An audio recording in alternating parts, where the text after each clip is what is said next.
A year ago, President Biden pulled American troops out of Afghanistan, effectively ending a war that had raged on for 20 years. The tumultuous exit included American embassy personnel scrambling to leave war-torn country, and hundreds of thousands of Afghanistani citizens were left trying to leave, fearing that the Taliban was about to take over. Fast forward, and that fear of Taliban rule is very much a reality. Here is what retired Army General Jack Keane had to say about what many have called a botched exit plan. The fact is, Afghanistan is a sanctuary for terrorism.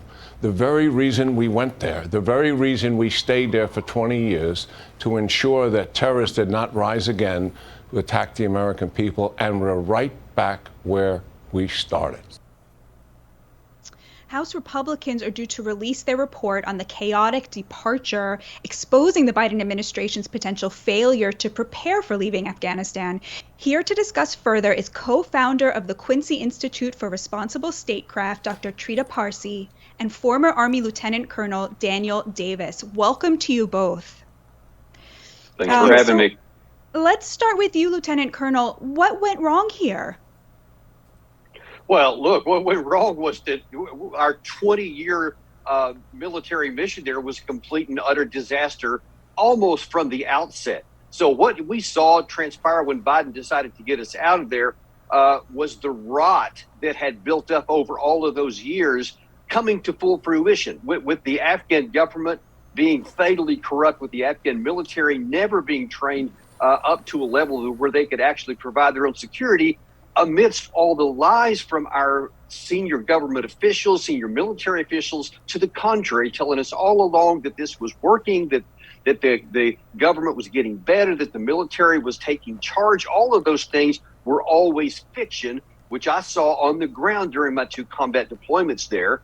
And, in General Keene's comment now that, we're right back where we started from and like we should have stayed there forever is just absurd. Because, look, this is something I think is really critical to point out. As I personally observed, especially in the 2010, 2011 timeframe, the idea that our troops on the ground there were preventing anything, were stopping the rise of any terrorists on the ground in Afghanistan is absurd. Because when there was 140,000 U.S. and NATO troops there were vast tracts of the country that were completely outside of our operational control or even influence. The idea that 2,500 at the end, if we had perpetuated that, somehow would have kept us safe is absolutely refuted by the facts on the ground, and I stand in strong contradiction to that claim.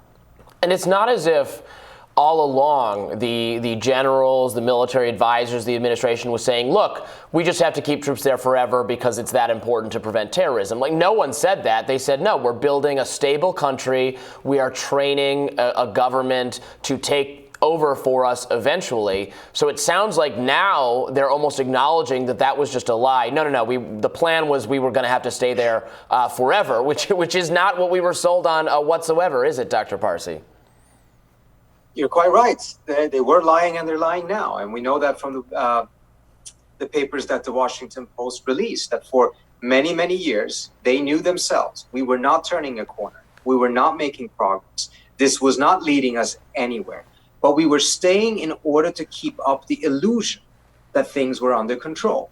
And Danny is absolutely right. What we're seeing when the withdrawal eventually happened was the rot that had been building up for 20 years. In my view, the mistake from the very outset was to go in instead of just trying to target Al-Qaeda, punish them for their attacks on the United States. We decided to do something much, much bigger, which was to rebuild that country, turn it into a democracy, all of these different things.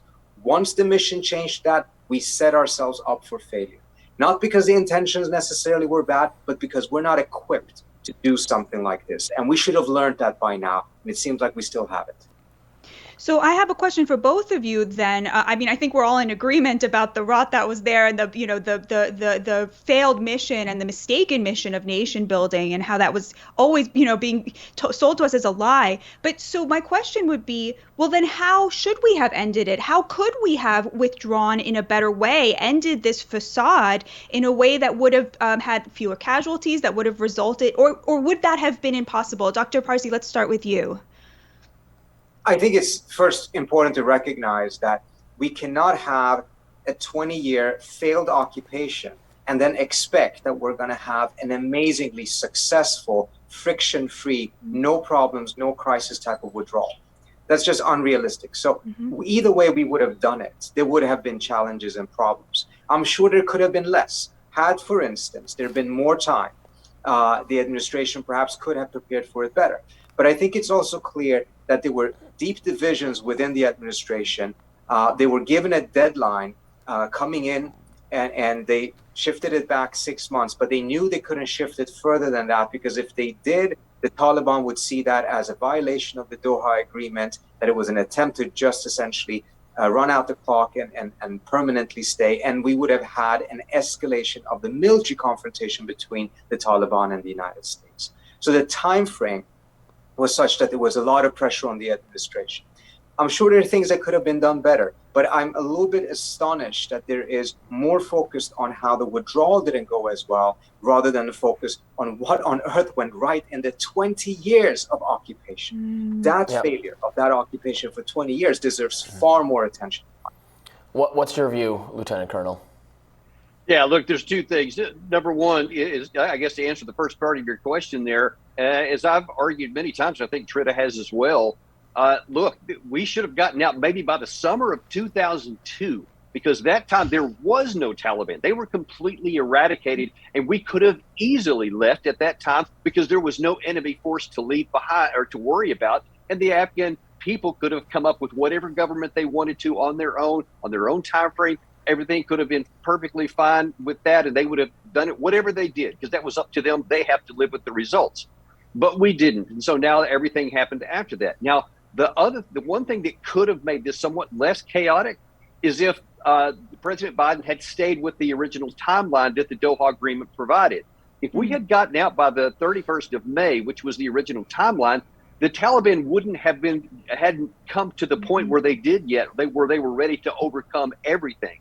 Actually, we could have gotten out, and there would still have existed, to some degree at least, an Afghan government and an Afghan military, because the Taliban simply wasn't ready to overtake everything. Those extra 6 months gave the Taliban everything that they needed to be able to move in, so that they basically walked in with us before we even left.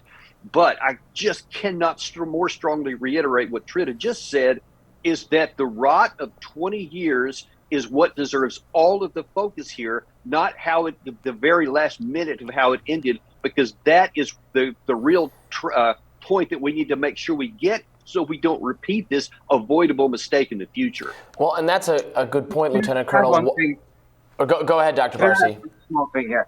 I think Dan is absolutely right. And I think what this shows, particularly the first part of his answer, is that we don't have the discipline to handle success very well.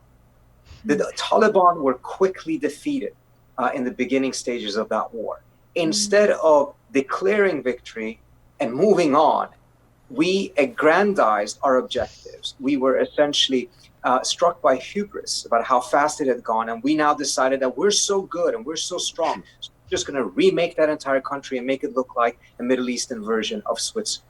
If we just had the discipline of sticking to the plan, sticking to our objectives, and move on, rather than allowing quick successes to get to our head, we would have been in a very different situation today, and so would the Afghan people.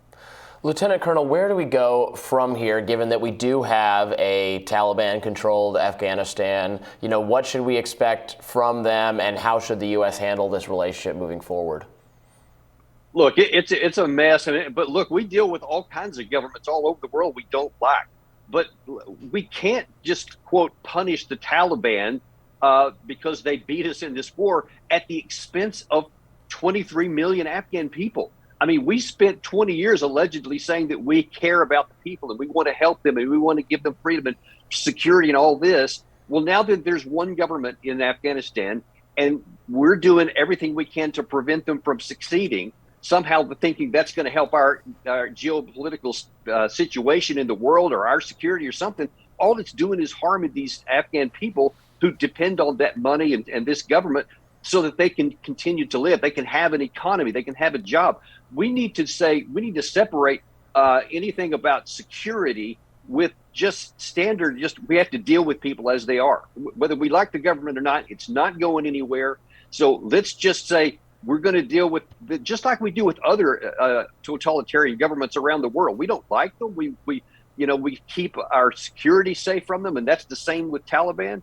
Just like we did when we took out al-Zawahiri, for example. That was a direct threat to the United States that was in Afghanistan. We took him out, but like we can do in many other places, but we still can't punish the people of Afghanistan because we don't like their government.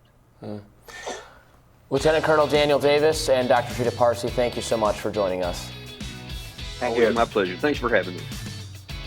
And we'll be back with more Rising right after this.